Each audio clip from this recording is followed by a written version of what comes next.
Olá para todos. Estamos aqui em mais uma semana de produção e divulgação dos nossos vídeos vinculados ao pré-vestibular social, a disciplina de biologia. Nós estamos num período, podemos dizer assim, como se fosse um pequeno módulo, discutindo biomoléculas. Começamos falando sobre os átomos e as moléculas essenciais que formam os seres vivos.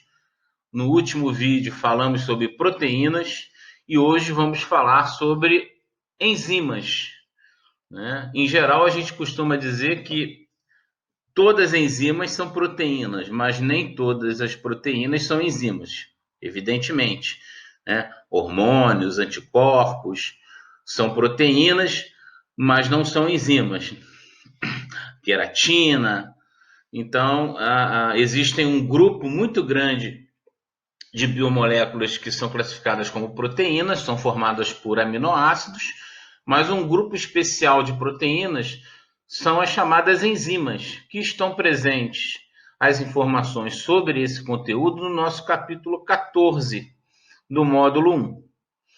Então, nós vamos hoje discutir um pouquinho alguns fundamentos sobre as enzimas para ser posteriormente aprofundado esses conceitos, as atividades, os exercícios, vocês, alunos do nosso pré-vestibular, junto com os mediadores da disciplina de biologia ao longo da semana, após a divulgação, evidentemente, deste vídeo. Muito bem. É importante a gente saber o seguinte, que as enzimas são chamadas de catalisadores. Em geral são proteínas, mas existem alguns tipos de RNA que também têm função enzimática, chamadas ribozimas. Mas vamos nos deter no fato de que, em geral, as enzimas são proteínas. Elas são chamadas de catalisadores específicos. Daqui a pouco está abrindo aí uma imagem abaixo que eu vou destrinchar ela um pouquinho para vocês. Então, são catalisadores. O que é um catalisador? Um catalisador, em linhas gerais, ele acelera reações. Ele faz com que reações que demorariam muito tempo para acontecer, aconteçam de maneira muito rápida, diminuindo o que a gente chama de energia de ativação da reação. Ou seja, a quantidade de energia necessária para que uma reação química, ou no caso bioquímica, já que estamos falando de seres vivos, ocorra, graças à ação da enzima ou das enzimas, ela diminui. Diminui-se a energia de ativação e aí as reações acontecem de uma maneira muito mais rápida. Então, enzimas são biocatalisadores, são catalisadores específicos. Por que específicos? Porque as enzimas atuam sobre, dependendo da enzima, uma enzima vai atuar sobre determinados substratos. Então, os reagentes na reação química, lembra lá da disciplina de química? Você tem nas reações químicas chamados reagentes. Os reagentes, quando nós consideramos reações enzimáticas, são chamadas de substratos. Então, temos uma enzima que atua sobre substratos de uma forma bem específica, uma vez que as enzimas possuem uma parte da molécula que é chamada de sítio específico, ou centro ativo. Então, os substratos vão se ligar de forma precisa no sítio ativo da enzima. Vocês podem perceber que a enzima, essa molécula em azul, ela é bem maior que os seus substratos. Existem substratos que são trabalhados, eu vou usar esse termo, que entram na reação catalisada pela enzima para gerar produtos. Você tem aqui, ó, nessa imagem, 3 substratos. 2 são específicos para esta enzima. Então, a enzima se une a esse substrato, formando o que a gente chama de complexo enzima-substrato. E esse complexo, após a reação ser desenvolvida, gera um produto. Um produto final, que pode ser um hormônio, pode ser uma outra proteína de constituição do corpo, pode ser uma série de todas as reações químicas que ocorrem no organismo, ocorrem devido à ação enzimática. E, importantíssimo, a enzima, ela não é desgastada, ela não é extinta do processo. A enzima fica livre, ela não é consumida, né? Acho que esse é o termo mais correto. A enzima não é consumida nesse processo, então ela fica disponível para agir novamente sobre novos substratos, que nós chamamos aqui de substratos, que seriam os reagentes da reação. Então, reagentes são os substratos, voltando, né? Se une ao sítio ativo de uma grande molécula proteica, que é a enzima, forma-se o complexo enzima-substrato. Esses reagentes, esses substratos, aqui em vermelho e amarelo, geram, ao final do processo, um produto. E a enzima torna-se livre para catalisar uma nova reação. Está resumido aqui nessas letras. Ó. Enzima mais substrato, forma-se o complexo enzima-substrato, e a enzima fica livre com a geração de novos produtos. Então, esse é o resumo do processo de ação das enzimas, como que elas aceleram reações químicas. Então, vamos deixar aqui mais um pouquinho para vocês olharem essa figura com calma. Aqui está a referência de onde foi retirada a imagem, de qual livro. E este é o primeiro slide de resumo da função das enzimas, de como elas atuam. Existe um próximo slide que eu vou passar agora. Vamos lá. Bom, lembra, né, vocês podem se lembrar, melhor dizendo, que na aula passada a gente disse o seguinte, que as proteínas são formadas por encadeamentos de aminoácidos e dependendo do número de aminoácidos, da sequência de aminoácidos, vai estabelecer uma estrutura da proteína e a estrutura da proteína determina a função.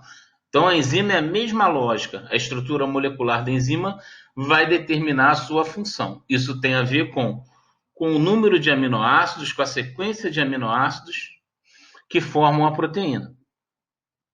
Então, as enzimas, muitas das vezes se pensava que era uma simples organização enzimática da molécula de enzima, em que os substratos seriam como se fosse uma chave, aquele modelo, existia um modelo que ainda é muito usado nas discussões de chave e fechadura, para justificar ou para explicar a especificidade do substrato com a enzima.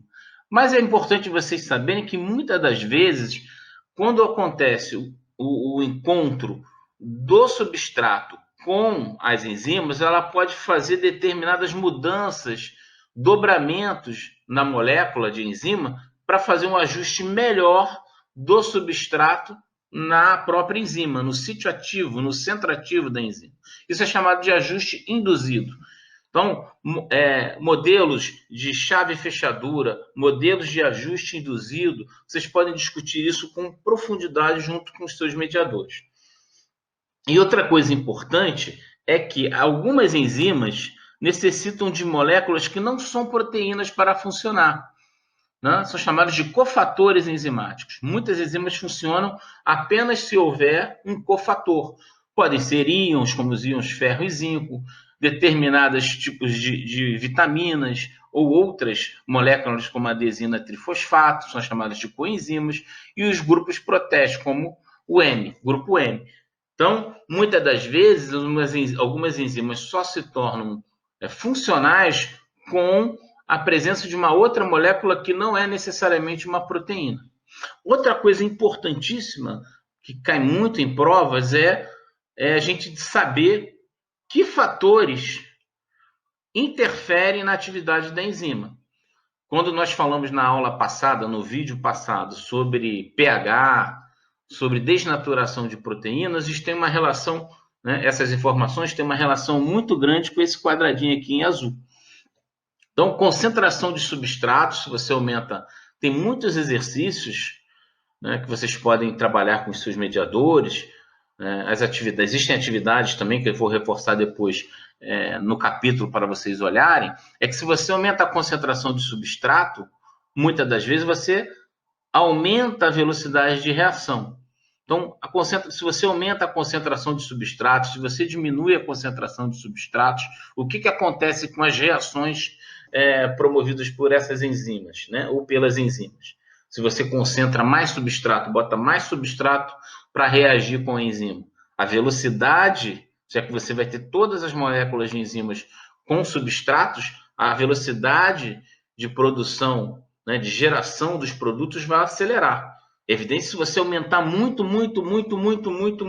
mesmo a concentração de substratos, vai acontecer uma outra coisa, que é importante vocês discutirem também com os seus mediadores. Fica essa dica. A temperatura e o valor de pH, que fomos discutir, de pH nós discutimos há duas aulas anteriores, há duas videoaulas anteriores, interferem também na função das enzimas. Se você aquece muito o meio onde estão presentes as enzimas com os seus substratos, você pode desnaturar as enzimas, daí elas perdem a sua estrutura. Perdendo a sua estrutura, elas perdem a sua função. O pH é a mesma coisa. Existem enzimas que funcionam num pH mais ácido. Pensem aí, eu não vou falar, né? Alguma parte do nosso corpo que é mais ácido. As enzimas que atuam nessa região, nesse órgão do corpo, só vão atuar bem em pH ácido. Outras regiões, outros órgãos do corpo, né? Vamos pensar aqui no sistema digestivo ou digestório, para facilitar mais ainda a dica. Vão funcionar essas enzimas existentes nesses órgãos em pH mais básico, acima de 7, próximo de 6,5, menos ácido, ou pH 3, pH 2,5. Né? Então, as enzimas, dependendo da enzima, ela vai ter um pH ótimo de atuação, uma temperatura ótima, né, mais eficiente de atuação. E é importante, aí eu usei só alguns gráficos interpretativos, aí só para vocês se exercitarem, né, e refletirem, a presença de inibidores. Também você pode ter inibidores de enzimas, moléculas que se prendem nos sítios ativos da enzima e bloqueiam a ação da enzima. E aqui tem dois gráficos.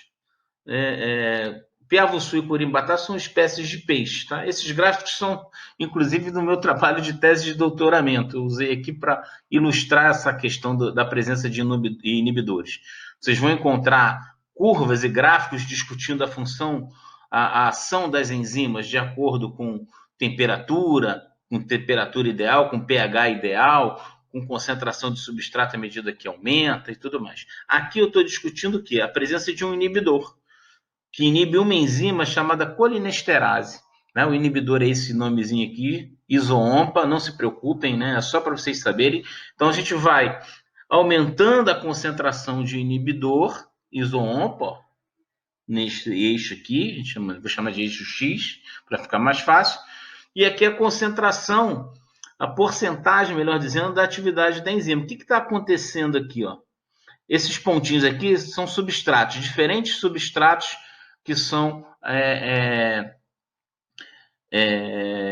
que reagem com essa enzima colinesterase, CHE. Então, à medida em que a concentração de inibidor aumenta, está menos 2, menos 3, isso aqui na verdade está aumentando a concentração do inibidor isoompa. Vocês vão percebendo que a enzima vai perdendo a sua atividade. No caso do curimbatá, da enzima dessa espécie de peixe, tem um comportamento diferente.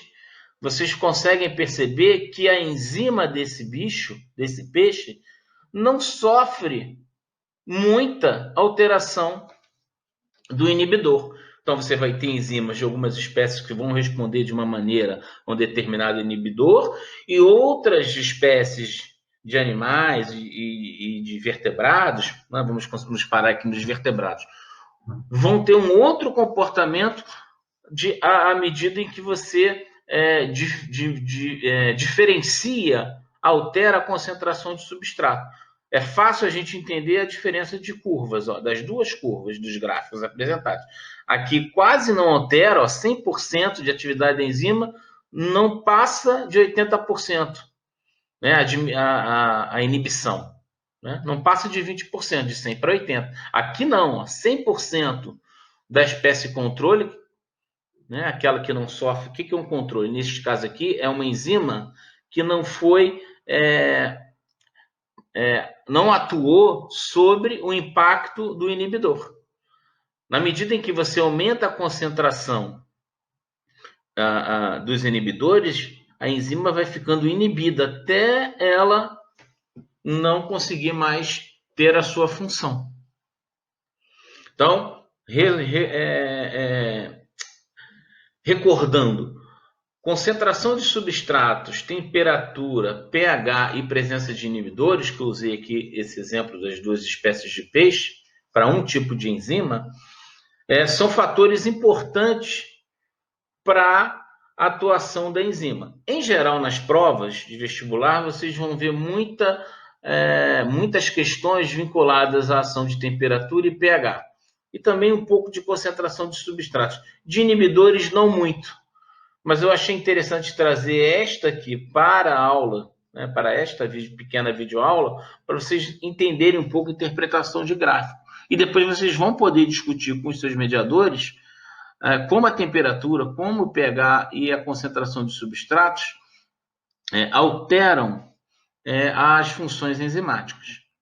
Bom, eu gostaria de terminar agradecendo a participação de vocês, o acompanhamento que vocês têm feito com as nossas aulas, e a gente sugere a leitura do capítulo 14 do módulo 1, que vocês desenvolvam, tentem resolver, melhor dizendo, tentem resolver as atividades e exercícios, se existirem, relacionados ao capítulo, e discutir e tirar dúvidas de conteúdos com o mediador.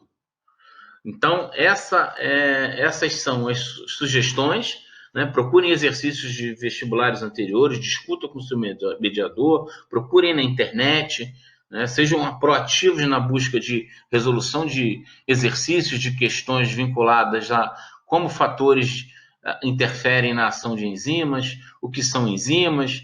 Aprofundem esse conhecimento, porque são questões que são corriqueiras nas provas de seleção para ingresso nas universidades. Um grande abraço, cuide-se e até a próxima.